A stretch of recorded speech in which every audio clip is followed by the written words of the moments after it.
자, 오늘은 우리 사회 2 헌법과 국가기관에 대해서 배워볼 거고요. 그 첫 시간으로 1 국회에 대해서 배워볼게요.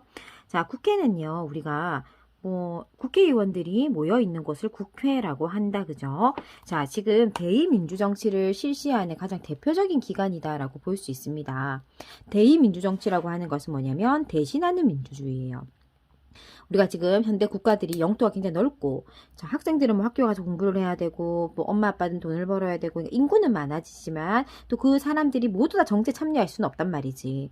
그러니까 정치를 대신해서 전문적으로 하는 사람들이 필요해졌고, 그래서 우리가 주인이긴 하지만 우리를 대신할 수 있는 사람들을 뽑으려고 이제 하는 거야. 그래서 이제 그 사람들을 뽑는 과정을 우린 선거를 한다라고 하고, 자, 그 뽑히는 그런 대표들 중에 우리는 국회의원들을 뽑아서 의회를 만들고 그 의회에서 법을 만들어서 중요한 일을 결정하게 한다. 자, 그래서 그러면 우리가 국회라는 단체를 만들어 놨어. 우리를 대신해서 법을 만드세요 하고 이제 우리가 선출한 대표로서 구성된 국가기관을 만들어 놓은 거야. 자, 우리가 선거를 통해서 선출해서 만들어 놓은 국가기관이 국회다. 자, 그럼 국회에서는 무엇을 하는지 우리가 알아야 되겠다, 그죠?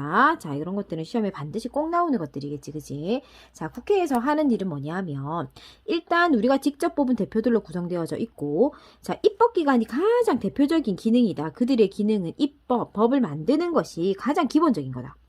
자, 그리고 이제 얘네들이 지금 견제하는 기관들은 우리나라는 3권 분립되어져 있거든. 우리가 초등학교 때도 배운 적이 있다. 행정, 입법, 사법으로 3권이 분리되어져 있어. 자, 그런 이 3법, 자, 이 세 가지 기관 중에서 하나가 입법기관, 즉 국회라는 거지. 자, 그럼 선생님이 조금 표시를 한번 해볼게요. 자, 그래서 행정기관. 행정기관이 있고, 그 다음에 우리가 여기 방금 우리가 오늘 적는 입법기관이 국회입니다. 자, 그 다음에 이제 법원. 자, 법을 적용하는 기관이 있겠지. 그래서 이렇게 3권으로 분리되어져 있는데, 이 지금 세 가지 기구는 서로가 서로를 견제하고 서로가 서로를 비판할 수 있도록 해두었어. 그래야지만 독재를 하지 못하니까. 권력 남용을 방지한다라는 것이 결국은 독재하는 것을 방지한다라는 거거든. 이런 식으로 서로가 서로를 견제하는 기능을 둠으로써 독재를 방지하려고 하고 있다. 자, 그럼 현재까지 한 건 뭐지? 아, 우리는 지금 대의민주주의 현재 체제다. 대의민주주의라는 건 뭐냐 하면 국민들이 너무 바쁘니까 국민들이 선거라고 하는 제도를 통해서 대표를 선출하고 그 대표들로 선출되어져 있는 국가기관 중에 하나를 우리는 국회라고 할 거다. 이렇게 대신하는 민주주의를 대의민주주의라고 한다. 그럼 국회에서 뭐 하는데? 일단 제일 먼저 법을 만든다. 그 법을 만드는 걸 입법이라고 하는 거고, 두 번째는 행정부나 법원과 같은 또 다른 국가기관들을 견제하는 역할도 할 거다. 자, 거기까지 했습니다. 자, 그러면 국회의원으로 출마를 한다거나 국회의원은 도대체 어떻게 구성되고 있는지 구성과 조직에 대해서 한번 보도록 합시다. 자, 국회의원은 지역구 국회의원과 비례대표제 국회의원으로 구성되게 됩니다. 지역구 국회의원은 내가 예를 들어서 기장이다. 그러면 기장군을 대표해서 국회의원에 나오는 거야. 그 후보자로 나와서 표를 제일 많이 받은 사람이 국회의원에 당선되는 거지. 우리가 일반적으로 알고 있는 그런 선거를 통한 이제 선출된 국회의원이 이 지역구 국회의원이야. 비례대표 국회의원은 뭐냐면 우리나라는 정당제도라고 하는 제도를 가지고 있어. 정당이라는 곳은 뭐 하는 곳이냐 하면 정치적으로 목적이 같은 사람들이 모여있는 곳을 정당이라고 해. 그러면 이 정당들은 국회의원들이 일부 구성이 되어 있어야 되고 정당이 이제 국민의 의견을 들어서 국회에 전달하는 그런 기구 역할을 하거든. 자, 그래서 비례대표라고 하는 자격을 각 정당에게 주었어. 자, 이 말은 무슨 말이냐 하면 이렇게 생각해 보자. 우리가 지금 국회의원 선거를 하러 가면 표가 요렇게 2장을 줄 거야. 그 2장에 자, 국회의원 후보, 지역구 국회의원을 뽑는 표 1장. 그 다음에 각 정당에게 표시를 할 수 있는 표 1장을 줘. 그러면 이제 지역구 국회의원을 뽑는 종이에는 후보자들이 쫙 나열져 있어. 그럼 내가 원하는 후보자에게 도장을 찍으면 되고, 그 다음에 또 정당이 적혀져 있는 표가 있어. 그럼 A정당, B정당, C정당, 정당이 있으면 내가 좋아하는 정당, 즉 나랑 정치적인 어떤 이념이 비슷한 정당에게 내가 동그라미 찍는 거야. 그러면 자, 이 표를 가지고 우리가 이제 표를 제일 많이 받은 후보는 지역구 국회의원에 당선되면 되고, 표를 제일 많이 받은 정당이 있을 거잖아. 자, 이 표를 합산하면 예를 들어서 뭐 A 정당이 100표를 받고, B 정당이 뭐 50표를 받고, C 정당이 예를 들어서 뭐 50표 하지 말고 좀 차등을 주자. 뭐 60표, 40표 뭐 이렇게 받았다. 그러면 표를 받은 그런 표수의 의석수에 비례해서 표수에 비례해서 각 정당에게 국회의원의 자격을 자, 몇 자리씩 주는 거야. 비례식으로. 비율제로 해서 주는 거야. 자, A 정당이 표를 제일 많이 받았으니까 너희 정당에서 국회의원 2명 나올 수 있어. 그 다음 B 정당은 두 번째로 표를 받았으니까 너희는 1명. C는 표를 많이 못 받았으니까 내지 마. 뭐 이럴 수도 있고. 아니면 뭐 3명, 2명, 1명 이런 식으로 그 정당에게 그 표 받은 거에 따라서 만약 예를 들어 A 정의 표를 많이 받았다는 건 국민이 A 정당을 지지한다는 뜻이지. 그래서 A 정당에서 정치적인 활동, 국민을 대변하는 활동을 할 수 있도록 국회의원 자격을 주는 거지. 그게 비례대표제야. 자, 그러면 우리가 비례대표라는 건 아까 뭐라고 했지? 내가 그 정당에 소속되어져 있어. 내가 그 정당에 소속되어져 있기 때문에 국회의원 자격을 얻은 거야. 국민들이 나 이 정당 밀어줘야겠다. 이 정당이 정치적으로 정치를 잘할 것 같다. 이렇게 생각했기 때문에 그 정당에 표를 줬고 나는 그 정당에 소속되어 있는 이유만으로 국회의원이 되는 거야. 그지? 자, 그러면 만약에 내가 지역구 국회의원에 당선됐으면 내가 뭐 사퇴하기 전까지는 나는 그 의원직을 유지할 수 있어. 하지만 비례대표로 내가 만약 국회의원이 됐다. 그런데 내가 A 정당 탈퇴해버려. 그러면 나의 국회의원직도 자동으로 탈퇴된다. 없어진다. 왜? 비례대표라는 것은 나를 보고 투표해준 것이 아니라 정당을 보고 투표해줬고 내가 그 정당에서 이제 국회의원으로 활동을 하는 것이기 때문에 정당을 만약에 내가 그 정당을 버리고 다른 당으로 간다. 그럼 나는 국회의원이 상실돼. 알겠지? 자, 이렇게 우리나라 국회의원의 종류는 2가지다. 지역구와 비례대표제. 자, 그래서 지역구 의원 한 번 더 설명을 보면 최고 득표자가 선출된다. 지역에서 후보자로 나와서. 자, 그 다음에 비례대표제는 아까 말했던 것처럼 정당별 득표율에 따라서 정당에게 자석을 주는 거야. 자, 그래서 그 정당에서 활동하는 사람들이 그 비율만큼 받아진 자석만큼 만약에 1번부터 10번까지 그럼 이제 정당에서 그럼 누가 그 정당의 수많은 사람들이 누가 국회의원이 되는데요. 그거는 이제 정당 내부에서 이제 국회의원 선거를 할 때 자기들 나름의 방식으로 순위를 정해도 우리가 만약에 이번에 10명의 국회의원을 만약에 비례대표를 통해서 선출할 수 있다. 그럼 1번부터 10번까지 누가 국회의원 될 건지 미리미리 자기네들이 정해둔단 말이야. 그러면 그 순서대로 해서 국회의원이 되는 거지. 자, 이렇게 정당별 득표율로 비례하여서 국회의원이 선출될 수가 있다. 자, 이렇게 종류는 2가지다. 자, 그 다음에 이제 국회에서는 어떤 회의를 하는지 한번 살펴보자. 자, 본회의라는 게 있어. 본회의가 뭐냐면 법을 만드는 원래 가장 기본되는 회의.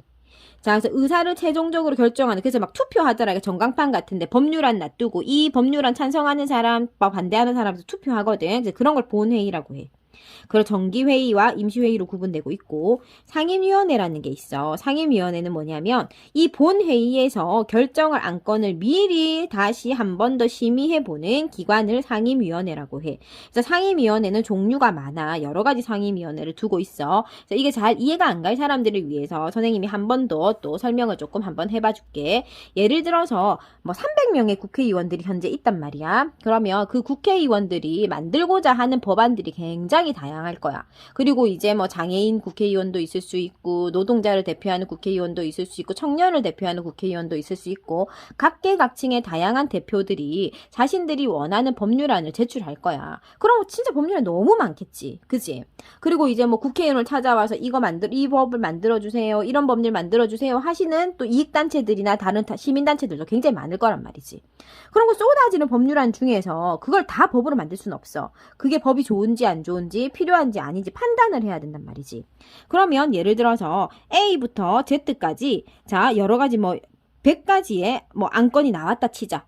그러면 이 거의 성향에 따라서 환경에 관련된 거, 법안에 관련된 거, 의료 분야에 관련된 거, 교육에 관련된 거, 뭐 또는 뭐 노동자에 관련된 거, 그 분야들이 있을 거잖아. 그 분야들로 법안들을 추려가지고 각 상임위원회로 보내는 거야. 교육에 관련된 거, 뭐 법안에 관련, 법률적인 부분, 교육적인 부분, 뭐 환경적인 부분, 뭐 여성 가족에 관련된 부분, 뭐 이렇게 각자의 분야로 이제 안건을 나누어서 상임위원회로 보내. 그리고 그 상임위원회에서 올라온 그 자신의 분야의 안건들을 또 다시 한 번 더 추려보는 거지. 그래서 진짜 중요하고 진짜 이건 좀 꼭 우리가 의논해볼 가치가 있다. 그런 것들을 다시 추려가지고 본회의로 가져가는 거야.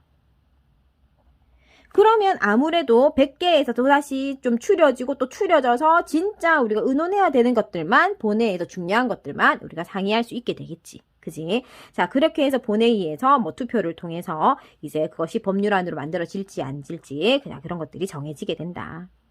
자, 그래서 법률 제정 절차 말한 김에 한번 보고 갈까? 자료 3번에. 자, 지금 보면은, 자, 국회의원이 10인 이상이 지금 동의를 해가지고 발의를 한다. 발의한다라는 건 뭐냐면, 예를 들어서, 자, 뭐, 말이 안 되는 거지만, 뭐, 아무거나 우리 법안 하나 만들어 보자. 뭐, 자, 일주일에 4번만 학교를 가자. 하는 법안을 만들자.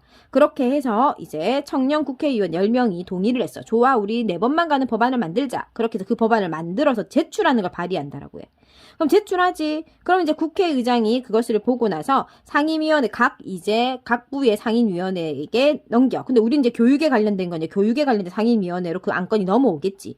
그럼 상임위원회에서 그 읽어보고 이거는 의논해 볼 만하다. 그럼 본회의로 넘겨. 그럼 본회의에서 투표를 통해서 그것이 만약에 결정이 되지. 자, 결정이 되면은 대통령에게 그것이 전달되고 대통령이 또 그걸 보고 이거 뭐 말도 안 되는 걸 했노 하면 거부할 수도 있어. 자, 근데 대통령이 봤을 때, 괜찮네라고 하면은 이제 그것을 발표하고 국민들에게 이런 법이 만들어졌으니까 지키세요 라고 하는 거지. 알겠지? 그래서 법률 제정 절차 한번 살펴봤습니다. 자, 그 다음에 아까 정기회와 임시회가 있다라고 했는데, 정기회와 임시회 보면, 정기회는 매년 1회 정기적으로 열리는 회의고, 임시회의는 필요에 따라서 수시로 열릴 수가 있고, 대통령이나 국회의원이 4분의 1 이상이 이거 지금 회의 열어야 된다라고 찬성을 해야지 그 회의가 열릴 수가 있대. 그치? 자, 그 다음에 이제 국회에서 어떤 일을 하는 자, 그래서 지금은 이제 국회의 권한에 대해서 한번 살펴보도록 할게. 자, 국회의 권한. 자, 국회의 권한이라는 것이 어떤 게 있냐. 일단 처음으로 가장 기본되는 것은 법률을 제정할 수가 있어. 그래서 법률을 만들 수가 있고 그것이 입법이라고 한다. 자, 그래서 법률을 우리가 이제 제정하거나 제정은 뭐냐 만드는 거. 개정하는 건 고치는 거야. 자, 그렇게 우리가 법률을 만드는 것이 가장 기본적인 것이고 자, 그 다음에 아까 3권 분립에 의해서 우리가 입법기관, 행정기관, 법원이 있다라고 했는데 서로 견제할 수 있다라고 했지. 특히 행정부를 견제할 수 있는 권한이 있는데 자, 예산안을 심의하거나 확정한다. 예산안이라는 것은 뭐냐면 정부가 이제 아까 우리가 그림 한 번 더 그리면 행정부 그리고 입법부 그리고 법원이 있으면 입법부에서 법을 만들지. 그지? 행정부에서 그 법을 실천한단 말이야. 그런데 이제 실천할 때 돈이 들 거야. 그래서 정부에서 나 1년 동안 돈을 이만큼 쓸게 하고 가계부를 써서 입법부에 국회에 제출을 해. 그럼 국회에서 그 가계부를 면밀하게 따져보는 거야. 이게 뭐 돈을 쓰는 게 좋겠다. 아니면 돈을 좀 줄여라. 아니면 더 늘려라. 이렇게 국회에서도 그 가계부를 한번 살펴보고 서로 논의를 하는 거야. 그렇게 해서 심의한다라는 게 논의한다라는 거고 심의하고 나서 좋아 이제 이렇게 써도 좋아 하고 다시 이제 행정부로 돌려주면 행정부는 그 확정난 행정안을 가지고 1년 동안 살림을 사는 거지. 그치? 자, 그렇게 행정부를 견제할 수 있어. 자, 그 다음에 이제 국정감사라는 건 뭐냐면 이제 1년 동안 일을 잘했는지 각부 장관들 불러들여가지고 물어볼 수 있는 거야. 너 이제 계획서에 이렇게 한다 했는데 했니 안 했니? 이렇게 이제 확인하는 작업이지. 그치? 그러니까 견제하는 작업인 거지. 그치? 그래서 국정감사나 국정조사 할 수 있다. 국회에서. 자, 그 다음에 주요 공무원 임명할 때 대통령이 국무총리라든지 대법원장이라든지 이런 중요한 자리 임명할 때 국회 동의를 받아야 돼. 그러니까 대통령이 직접 그냥 아무 데나 막 임명하는 것이 아니라 국회에서 동의를 해줘야지만 되는 거지. 그치? 자, 탄핵소추 의결이라는 건 뭐냐면은 대통령직이라든지 각부 장관이 어떤 좀 고위 공무원들이 위법행위를 해서 내가 그 자리를 물러나야 돼. 그러면 제가 물러나겠습니다. 물러나라. 이렇게 해서 물러날 수 있는 게 아니라 국회를 통해서 그것들을 이제 탄핵을 할지 말지를 투표를 해야 된다라는 거야. 그게 탄핵소추 의결이야. 의논하여 결정한다. 그래서 이제 만약에 우리 예전에 박근혜 대통령 탄핵 당할 때도 그랬지, 그치? 국회에서 박근혜 대통령을 탄핵할지 말지를 각 국회의원들이 투표를 통해 결정을 하는 거야. 그지? 그래서 만약에 탄핵하자라고 결정이 나면 그게 헌법재판소로 넘어가서 탄핵을 할지 말지 재판을 할 수 있게 되거든. 자, 이렇게 자, 국회는 뭐 하는 곳이다? 법을 만드는 곳이고 법을 만드는 것뿐만 아니라 행정부를 견제하기도 한다. 견제를 어떻게 한다? 예산안을 심의 확정하거나 국정감사하거나 그렇게 해서 견제한다. 그리고 탄핵 소추할 수 있다. 자, 여기까지 우리가 국회에서 하는 일들을 조목조목 따져봤습니다.